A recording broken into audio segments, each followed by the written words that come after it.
Okay, here's a temp install of my Gap Challenger.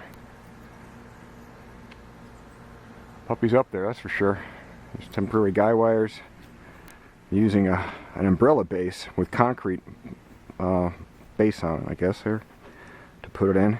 It's my ground radials, 25 feet, about 120 degree angles.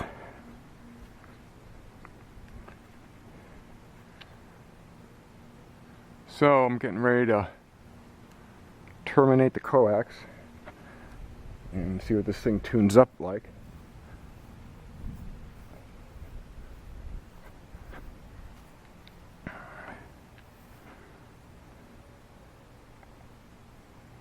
Let's see how it works. Right there to the left of the shed is going to be my permanent install. I've got the tilt base, but for now I just want to try this and see how she works.